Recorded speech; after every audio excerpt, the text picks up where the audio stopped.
Okay, Chapter 7 review, take 2. I accidentally deleted the other Chapter 7 review, so this one's probably going to go a little bit faster than the other one. Make sure you have your Chapter 7 test in front of you, review test in front of you, so that as I'm talking about this and talking about the problems, you know what I'm talking about. I highly suggest that you don't just listen, but follow along, pause, try to solve the problem before I do, and then check your work. Okay, let's get started. Question number 1 says, show that the ordered pair, 4 and 7, is a solution of the following systems of equations. Y is equal to 2x minus 1 and 3x plus y is equal to 19. For this one, all we need to do is we're trying to check that this is actually the solution to these systems of equations. To do that, all I need to do is substitute in our ordered pair, remembering that an ordered pair is set up with x first and then y. So my 4, I'm going to plug in anywhere I see x. So if I have y is equal to 2, and instead of x, I'm going to write 4 minus 1. And then over here, 3 times 4 plus y is equal to 19. Okay, next I can substitute in for my y, 7. So here, 7 is equal to, now 2 times 4 is 8 minus 1. 8 minus 1 is 7. So 7 does in fact equal 7. So we know that 4 and 7 is a solution for this line. Now we can check it for this line. So 3 times 4 is 12. And again, for y, we can substitute in 7. 7 plus 12 is 19. 19 does in fact equal 19. So we do know that 4 and 7 is a solution to this system of equation. So you would just say, yes, this is a solution. And by showing your work, you're proving to me that you were able to figure that out. Okay, number 2 and 3 says find the solution to each of the following by graphing. When we want to solve a system of equations by graphing, our very first step is to put our equations into slope-intercept, which is y is equal to mx plus b. Remembering that b is our y-intercept. I'm sorry, I started writing the wrong thing. Is our y-intercept. And our m is our slope. And slope is rise over run. So this is important to keep in mind. This is one of the most important facts that you need to have memorized in order to graph these equations. So I'm going to run through number 2 for you, and then you should be able to do number 3 just fine because it's actually already set up in y-intercept form. But let's go ahead and look at 2. We have 3x plus y is equal to negative 7. This is not in slope-intercept form. To have slope-intercept form, I want y all by itself on one side. To do that, I can subtract 3x from both sides. So I have y is equal to negative 3x minus 7. Now I can't combine the negative 3x and the 7 because they're not like terms. One has variables and the other one doesn't, so I cannot add those together. Now that it's in slope-intercept form, I know that my y-intercept for this line is going to be negative 7.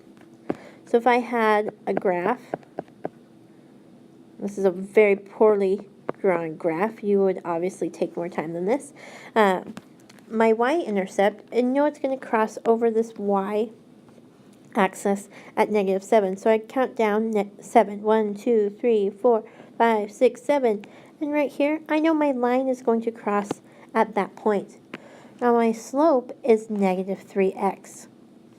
So my rise is negative 3. So I can go down 3 and then over 1. And then I can draw You would draw a much nicer line, hopefully with a ruler or a straight edge, but that would be my line. Solving by graphing is not the most precise method, but it helps give you a general idea. So that's my first line. My second line is 2x minus y. Minus y is equal to negative 3. I can do this one of two ways. I can either subtract 2x from both sides, but that's going to leave me with a negative y, and then I'll have to multiply through it by a negative 1. Or what I can do is I can add a y to each side. That leaves me with 2x is equal to y minus 3. Now I'm not quite done because I want y by itself. So now I can add 3 to both sides. So I have 2x plus 3 is equal to y, which can be written as y is equal to 2x plus 3. My y-intercept is 3. So over here on my poorly drawn graph, go up 3, 1, 2, 3. Right there's my y-intercept. And my slope is 2. 1, 2 over 1.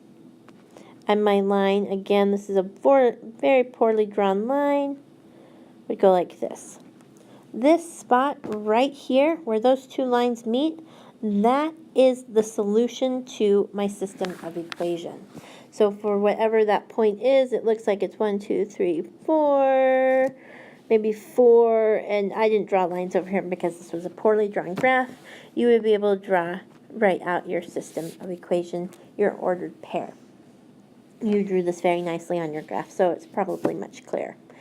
You're going to do the same thing for number 3, keeping in mind that y is equal to negative 3x minus 1, and y is equal to 3x plus 11. This right here, those are your y-intercept. Remember where the line crosses over your x-axis, and the number in front of the x is your slope. Where these two lines cross, that's going to be your solution. So go ahead and draw those graphs and you should get your answer. Moving on to number 4. Y is equal to 3x minus 4, and 4y is equal to 2x plus 14. So solve each of systems of equations by substitution. So substitution is where we take one portion of the equation and substitute into another equation. When we solve these, we want to get either x or y all by itself for one of the equations. That way we can take whatever y or x is equal to and put it into the other equation.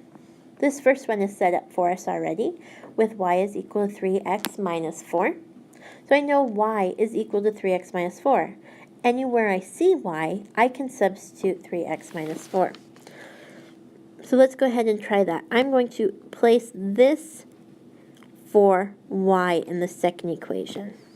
So 4 times 3x minus 4 is equal to 2x plus 14. Now I need to distribute. 4 times 3 is 12x. 4 times a negative 4. Don't forget that negative sign. It will come back and bite you if you don't remember it. 4 times 4 is 16. Is 2x plus 14. Okay, so now I need to combine like terms. A lot of times, for whatever reason, you guys want to try to combine unlike terms, and that's going to also mess you up. Remember, apples can only be combined with apples, and oranges can only be combined with oranges. X's can only be combined with X's, and Y's can only be combined with Y's. And we want to keep our integers all together. So let's combine our X's, 12x and 2x. I can subtract 2x from both sides. That's going to clear it over here. 12x minus 2x is 10x minus 16 is equal to 14. I'm going to add 16 to both sides. 14 plus 16 is 30. 10x. Now I want to just find out what a single x is, so I divide by 10. And x is equal to 3. Now I'm not done. I know you were hoping you were going to be done. But if I know x is equal to 3, now I'm going to take that and substitute that in for x. So y is equal to 3 times 3, because we know x is 3, minus 4. 3 times 3 is 9. 9 minus 4, y is equal to 5. Now I am done. X is equal to 3 and y is equal to 5. What this means is the coordinate pair, 3, 5, that's where these two lines, because remember these are just equations for lines, these two lines intersect at this one point. That's the whole point of this, is what we're trying to find where these two lines intersect. So at 3 and 5. Either of the ways of writing it are fine. X equals, y equals, or as a coordinate pair. Let's try this with 5. 5x plus 2y is equal to negative 30. And y plus 4x is equal to 0. Now this is a little bit different in that neither of the equations are y equals or x equals. So we need to determine which equation would be the easiest to manipulate. I think the second one's going to be the easiest. So to do that, I can subtract 4x from either side.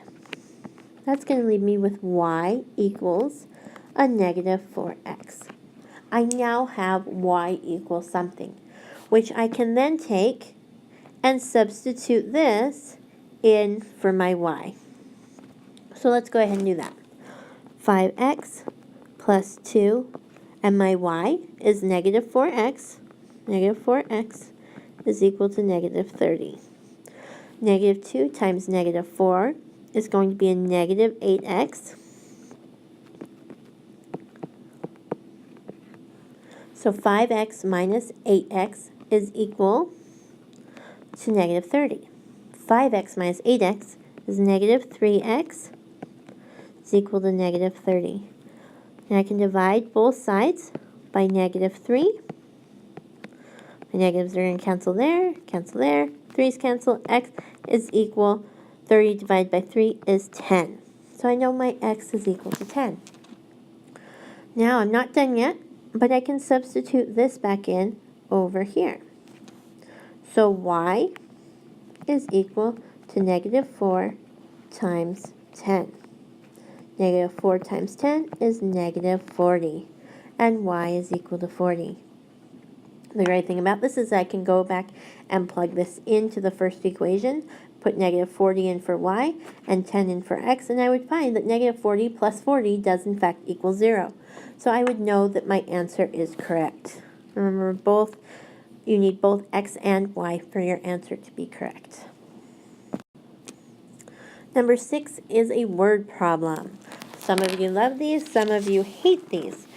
My suggestion is as you go through these, that you identify the words that you're familiar with. So number 6 says the sum. Remember, sum is addition. So anytime you see sum, you know you're going to be adding something. The sum of two numbers is 20. One number is 44 more than the other. Find the two numbers. So our first step is going to be to define our variables. I'm going to say x is equal to our larger number, and y is our smaller. It doesn't really matter what variable you choose, as long as you choose one and stick with it. The reason why we want to define them is so that we stay consistent throughout our entire problem. Otherwise, you're going to mess yourself up. So the sum of two numbers. I remember sum is addition, so I'm going to be adding two numbers. I don't know what those numbers are, but I've defined them as variables. So x plus y is. Anytime you see is equals. So the sum of two numbers, x and y, is 20. That's my first equation. I see a period, so I know that equation is over with. One number is 44 more than the other. So one number, x, is, remember, is equal 44 more than is addition than the other, which is y. Find the two numbers. Now this one's set up very nicely in that I can take this information right here and plug it in for x, because x equals 44 plus y. If I do that, 44 plus y, because remember I took this right here and plugged it into this equation, is equal to 20.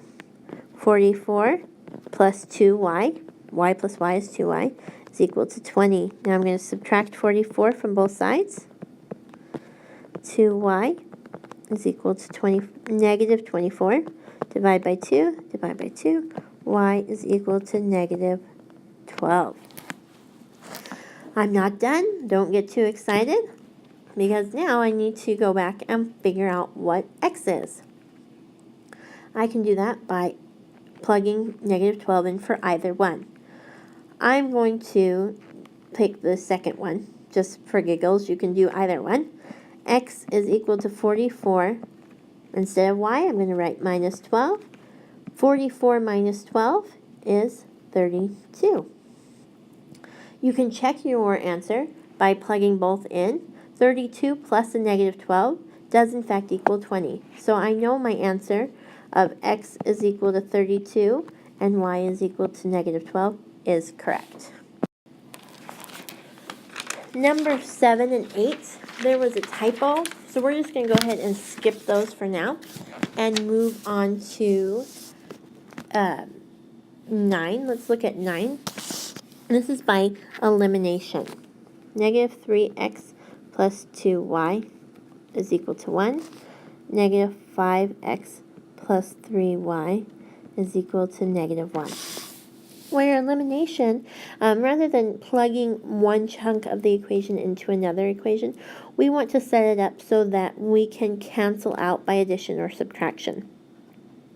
So by looking at both of these, I want to get rid of my x's or y's by addition or subtraction.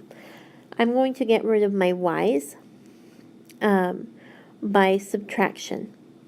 And to do that, I need to find the least common denominator, and that's 6 for the, not denominator, I'm sorry, least common multiple of these, and that's 6. So to get 6y, I'm going to multiply everything in this equation by 2, and everything in this equation by 3. So 3 times negative 3x is negative 9x. 3 times 2 is 6y. 3 times 1 is 3. And so I've multiplied that for my first equation. Now I'm going to multiply my 2 out in this second equation. And that's going to be 2 times negative 5 is going to be a negative 10x. 2 times 3 is going to be a positive 6y. And 2 times a negative 1 is going to be negative 2. Now, if I were to add these up, I'm going to end up with 12y. I don't want to do that. I'm going to subtract. Negative 10 minus a negative 10x is going to be as if I was adding it. So I'm going to end up with 1x. Because this, I can either go through and slash and dash. So let's go ahead and do that. Plus, this is going to become a negative, and this is going to become a positive. So negative 9x plus 10 is equal to, 10x is equal to 1x. My 6y's are going to cancel. And then I'm going to be x is equal to 5. So that was a lot easier than we thought it was going to be. Sorry about my audio. I have fat fingers and I hit buttons that I don't mean to hit. Okay, so now x is equal to 5. I'm not done. I need to go back and substitute that in for my x to solve for y. So I'm going to take this and plug this into one of my original equations. I'm just going to pick the first one because it's handy. So negative 3, instead of writing x, I'm going to write 5 plus 2y is equal to 1. Negative 3 times 5 is negative 15 plus 2y is equal to 1. Can add 15 to both sides. 2y is equal to 16. Divide by 2. Y is equal to 8. Now I know x is equal to 5, y is 8. All right, let's do number 2. 3x plus 5y is equal to negative 2, and 5y plus 2x is equal to negative 2. Now if we look at this really closely, we'll notice our y's are actually already equal to one another. I just need to rearrange this second equation, knowing that when I'm adding, it doesn't matter which order I write my numbers or my variables, as long as I'm adding. So I can actually write 2x plus 5y is equal to negative 2, and these two things are exactly the same. So let's go ahead and do that. Now I'm going to subtract. So I can go through slash and dash. All right, 3x minus 2x is x. 5y minus 5y, and that cancels. Negative 2, and 2 plus 2 is 0. Now, x can equal 0. That's totally valid because remember on a coordinate plane, x can equal 0. It would just means that the line is going to pass through this point right here. And that's totally fine. Don't freak out if you get 0. I now just need to substitute x in for my 0 for my x. And let's go ahead and do that. It doesn't matter which equation. Let's pick number 1. So 3 times 0 plus 5y is going to equal negative 2. 3 times 0 is 0. So I have 5y is equal to negative 2. For this one, I can divide by 5. And y is equal to negative 2/5. And that, if you go back through and substitute that in, that is the correct answer. So don't freak out too badly if you get fractions. All right, number 11 starts our word problems. I'm going to go through these rather quickly. So a jar containing only nickels and quarters contains a total of 74 coins. The value of all coins in the jar is $9.70. How many quarters are in the jar? Well, remember, our very first thing we need to do is define our variable. So let's do that. I'm going to pick N and Q. And N is going to be number of nickels. Q is number of quarters. Okay, a jar containing only nickels and quarters contains a total of 74 coins. So we know however many nickels and however many quarters we have, it equals a total of 74. The value of the coins in the jar is $9.70. This is where you need to know how much a nickel is and how much a quarter is. Now, a nickel is 0.05 because it's 5 cents. So N plus 0.25 Q is equal to 970. Now, I don't know about you, but I don't want to be dealing with decimals this whole time. So what I can do is I'm going to multiply everything. Oops, sorry, wrong tool. Multiply all of these by 100. Now remember, when I multiply by 100, I'm just going to end up moving the decimal. So I'm going to have 5n plus 25q is equal to 970. That's going to make my life a little bit easier rather than dealing with decimals. If you're comfortable with decimals, you can leave it that way. All right, so I have 5n plus 25q is equal to 970. Now what I'm going to do is I'm going to go back to my first equation, and I want to set it equal to n is equal to something or q is equal to something.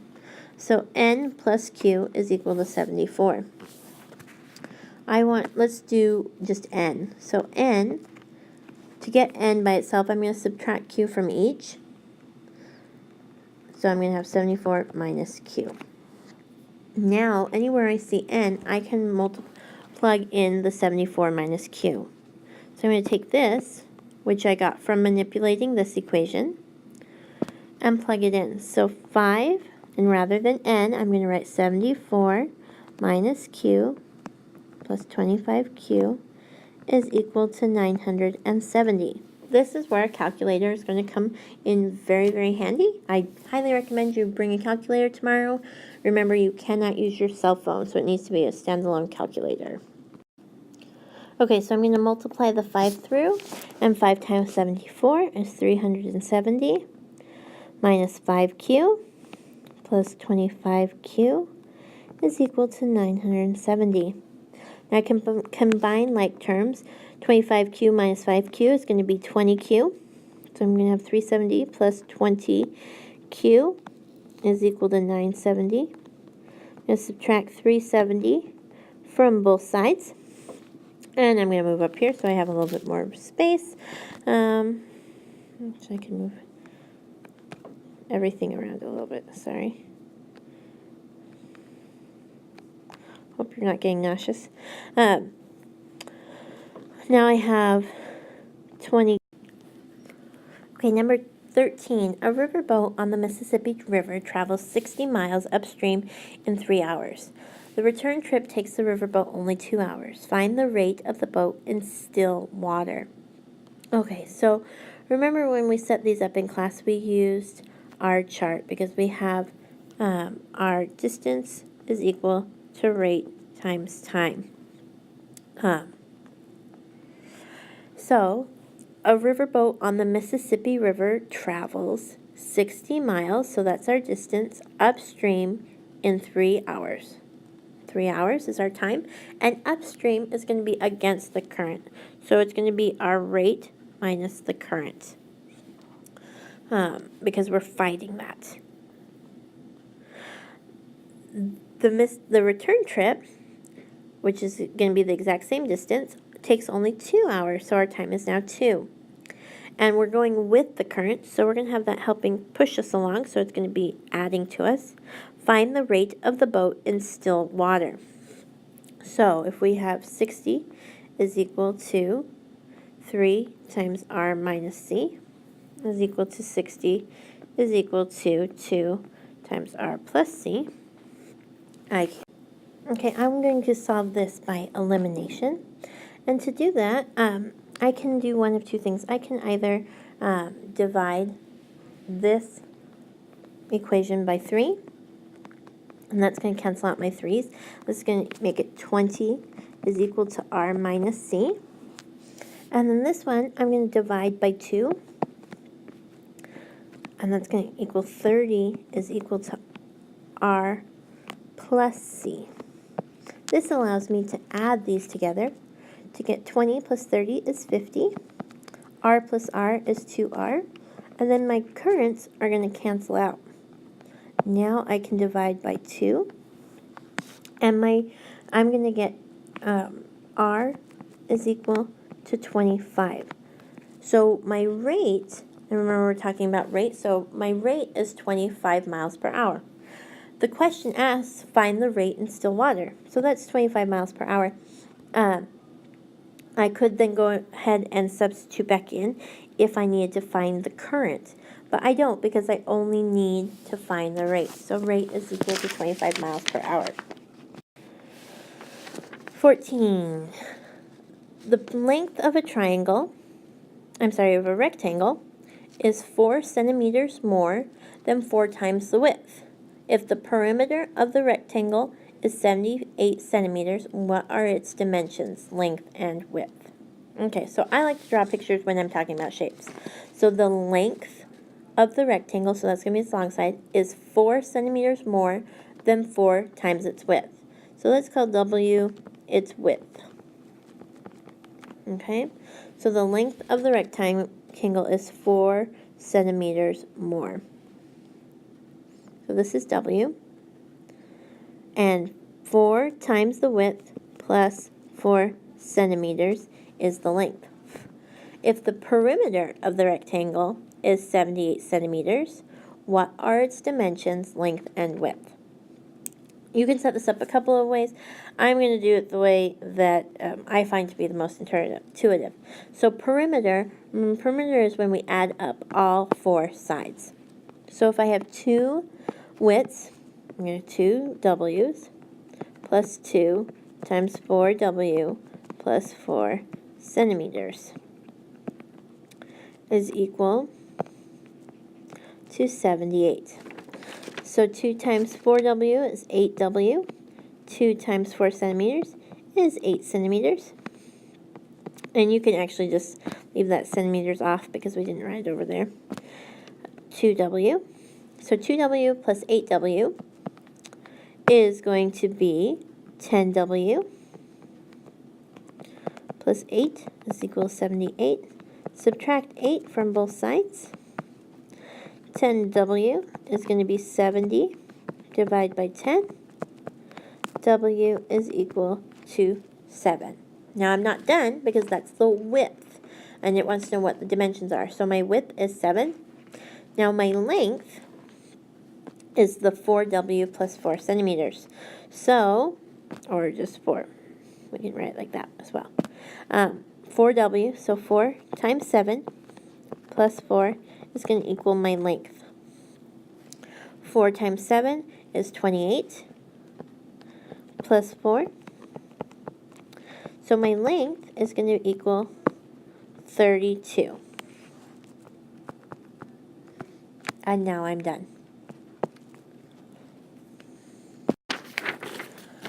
Okay, only 4 more. We're almost done.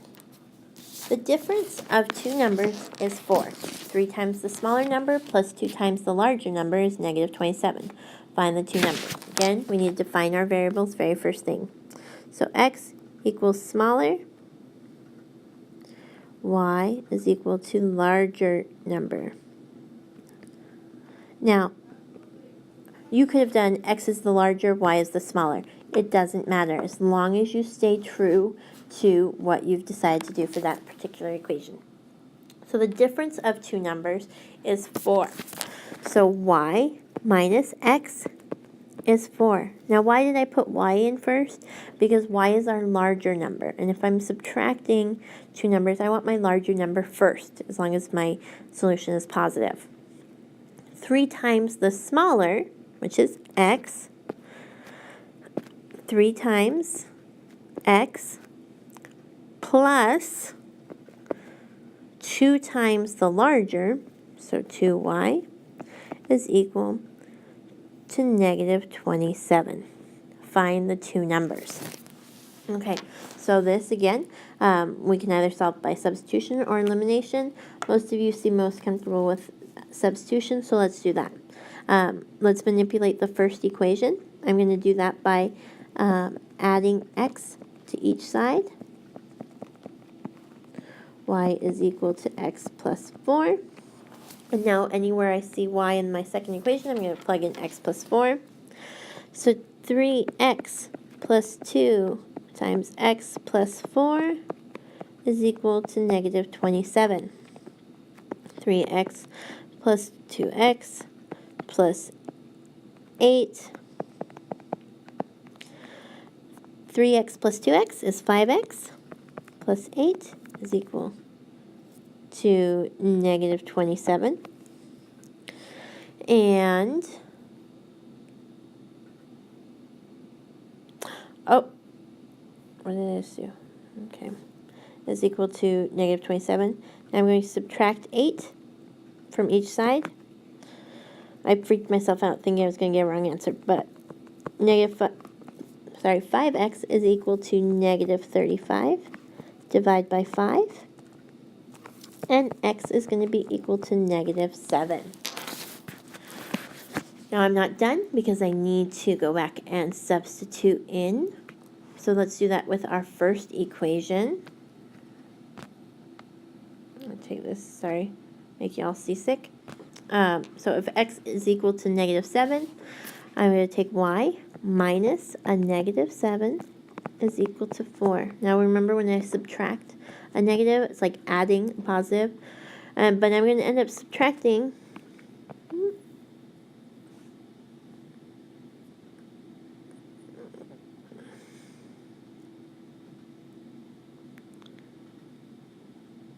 I'm going to subtract 7 from each side. And y is equal to negative 3.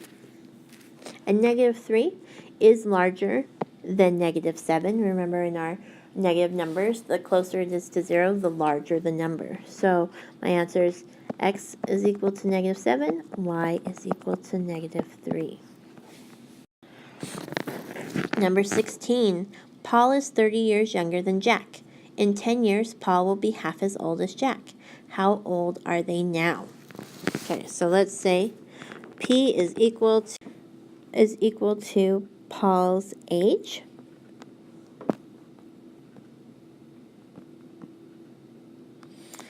And J is equal to Jack's age. Alright, so Paul is 30 years younger than Jack, so J minus 30.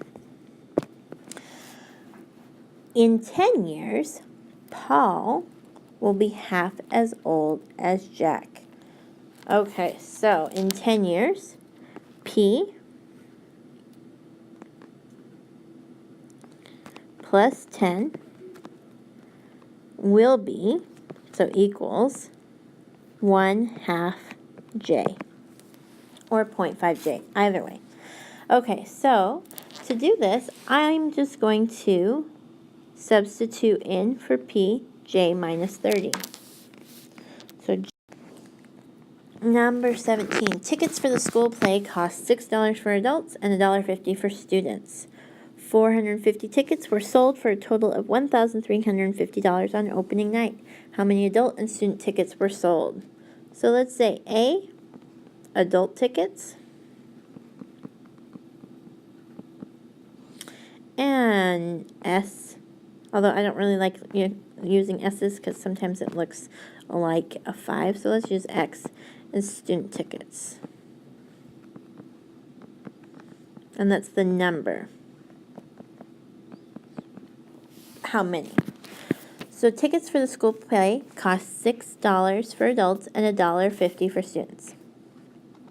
If 450 tickets were sold for a total, so we know A plus X equals 450. That's how many tickets they sold total. And for a total of $1,350. Now each adult ticket costs $6, so 6A plus 1.5x, $1.50, is equal to 1,350. Now I can manipulate this by either doing substitution or elimination. I'm going to do substitution, so I'm going to subtract an x from each side. So A is going to equal 450 minus x. Now I can do that by plugging that in to this first equation. And so 6 times 450 minus x plus 1.5x is equal to 135. All right, last one. With a tailwind, a plane took 5 hours to travel 3,000 kilometers. On the return trip against the same wind, the trip took an extra hour. Find the speed of the plane in still air. Okay, again, we're going to set up our chart for distance is equal to rate times time. And on our trip there,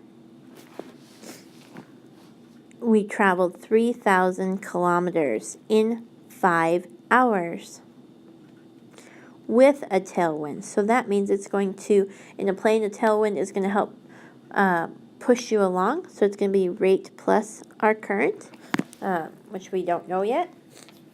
Then on the return trip against the same wind, so r minus 3, and our same trip, so it's going to be the same amount of distance, it took an extra hour. So instead of 5 hours, it's going to take us 6 hours.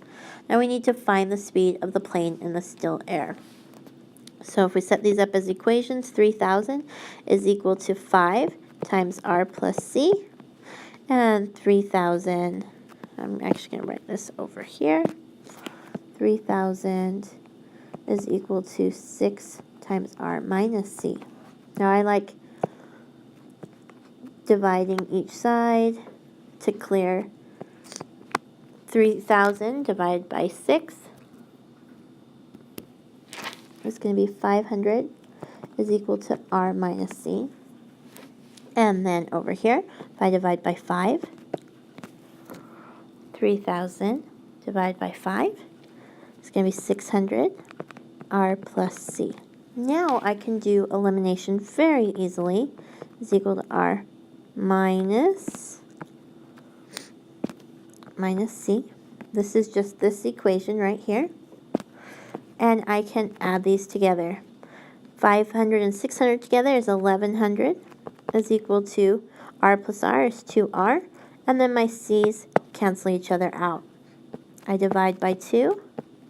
And r is equal to 550. So it says find the speed of the air in still air, which is my rate, and that's going to be 500 kilometers per hour. And I'm all done. Okay, so if you can do all of those questions by yourself with very little help, you should be just fine for your test tomorrow. Please go over this. Send me an email if you have any questions or concerns. In Stay Skills, I'll also go over any questions that you guys are struggling with. Please try these on your own. Solve them with me and then go back and solve them again. Okay? All right. Good luck. You're going to do great.